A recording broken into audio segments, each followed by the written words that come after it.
সাহেব, দৃষ্টি হারানো আহত সহযোদ্ধা নাজমুল ভাইকে। যমুনা স্মার্ট রেফ্রিজারেটর, স্মার্ট লাইফে স্মার্ট রেফ্রিজারেটর। আজকে দুঃখ আক্রান্ত মন নিয়ে আজকে এখানে দাঁড়াতে হয়েছে। আজকে খুব লজ্জা এবং কষ্টজনক বিষয় নিয়ে আজকে এখানে দাঁড়িয়েছি।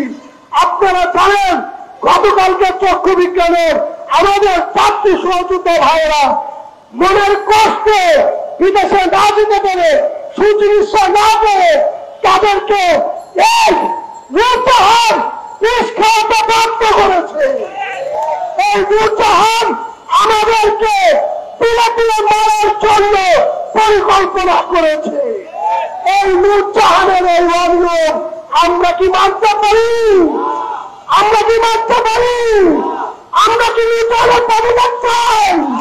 আমরা কি নির্যাতনের প্রতিবাদ চাই? আমরা কি নির্যাতনের প্রতিবাদ চাই?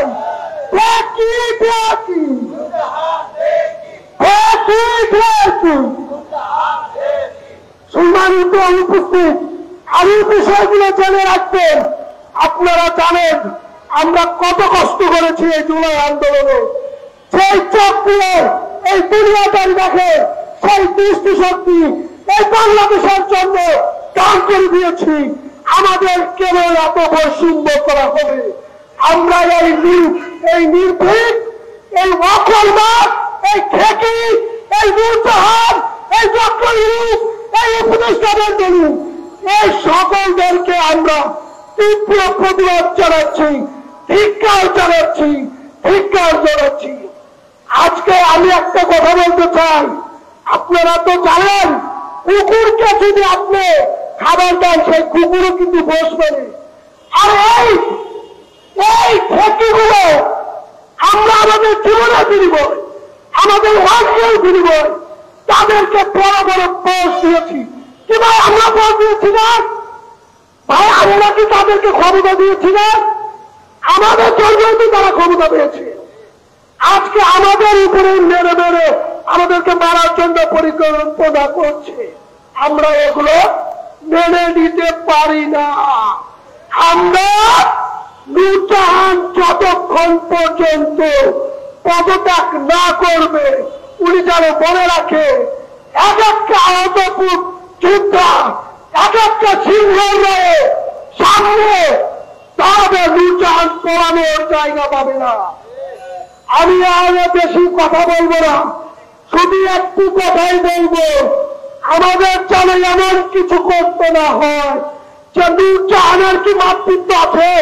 উনি কি মহিলা? এই ভাই নূরজাহান কি মহিলা না হিজড়া?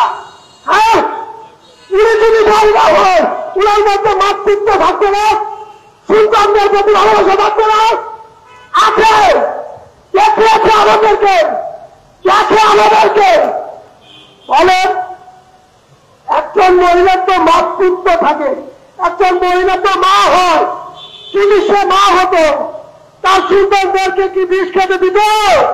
বিষ খেতে দিত? পদত্যাগ, পদত্যাগ, পদত্যাগ, পদত্যাগ।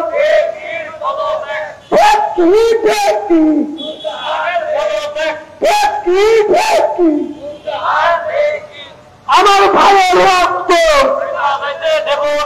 আমার ভাইয়ের রক্ত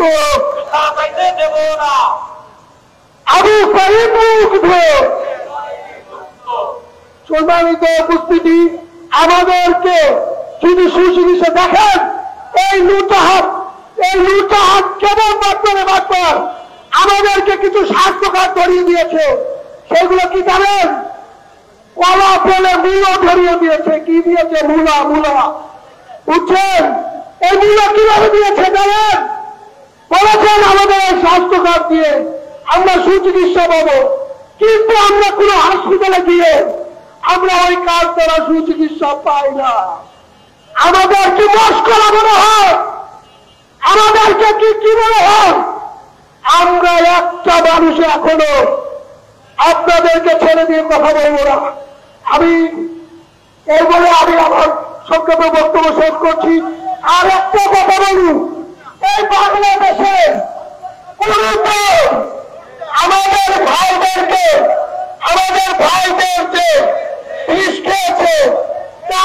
কোনো প্রতিবাদ করিনি। আমরা সবাই ব্যক্তি হয়ে আন্তর্জাতিক দলের কেন্দ্রীয় সদস্য হিসেবে ডাক দিয়েছি। আমার কেন্দ্রীয় সদস্য থেকে শুরু করে সকল সদস্য আমার তাকে সাড়া দিয়েছে। আমরা মুসলিম, আমরা ক্ষতিগ্রস্ত, আমরা জানি কিভাবে তাদেরকে লাগাতে হবে। সম্মানিত সাংবাদিক ভাইরা, আপনারা এটাই বলেন, আমরা কি কোনো ভুল কিছু বলছি? আমরা কি কোনো ভুল কিছু চাচ্ছি? আমরা বলতে চাই, এই জুলাই যোদ্ধা যারা, যাদের রক্তের উপরে, যাদের লাশের উপরে, যাদের দৃষ্টি শক্তির উপরে আপনারা ইন্টেরিয়াম গভর্নমেন্টের মস্তদে আসীন হয়েছেন, আজ কেন সেই যোদ্ধাদেরকে এরকম অবহেলায় দূরে ফিরে তাদেরকে মরতে হচ্ছে? তাদেরকে কেন অভিমানে বিষ খেতে হচ্ছে? তারা কি চেয়েছিল? তারা চেয়েছিল একটি সমতার বাংলাদেশ। তারা কি চেয়েছিল? তারা চেয়েছিল বৈষম্যহীন একটি বাংলাদেশ। তারা কি চেয়েছিল? তারা চেয়েছিল একটি সুখী সমৃদ্ধ বাংলাদেশ, যেখানে প্রতিটি মানুষের নিরাপত্তা থাকবে। এই কি সেই নিরাপত্তা যেই জুলাইয়ের পরে ইন্টেরিয়াম গভর্নমেন্ট আমাদের ম্যান্ডেট নিয়ে আমাদের 18 কোটি বাংলাদেশিদের নিরাপত্তা তো দূরের কথা, সামান্য জুলাই যোদ্ধা যারা রয়েছেন গুটি পায়ে তাদেরই নিরাপত্তা দিতে পারে না। এই প্রশ্ন বাংলাদেশের 18 কোটি মানুষের পক্ষ থেকে আমি ইন্টেরিয়াম গভর্নমেন্টে করছি। আমরা আহ্বান করছি আন্দোলন দলের পক্ষ থেকে, ইন্টেরিয়াম গভর্নমেন্টকে সংস্কার করুন। কোন আমরা কাঠের ঢেকি দ্বারা এই সরকারের উপদেষ্টা মন্ডলী পরিচালিত হতে পারে না। কারণ এসব আমরা কাঠের ঢেকি নামক উপদেষ্টাদের দিয়ে আমাদের 18 কোটি মানুষের, গণমানুষের, বাংলাদেশের আজ পর্যন্ত কোনো উপকার আমরা দেখতে পাচ্ছি না। ওনারা শুধু ক্ষমতার মস্তদে বসে শুধু নিজেদের হিসেবে নিকেশ করতে ব্যস্ত। আমরা অনতিবিলম্বে এই উপদেষ্টা পরিষদের সংস্কার দাবি করছি। সাথে সাথে এই দাবি করছি আমরা আমাদের ইন্টেরিয়াম গভর্নমেন্ট যেন জুলাই যোদ্ধাদের প্রতি সহানুভূতিশীল হয়ে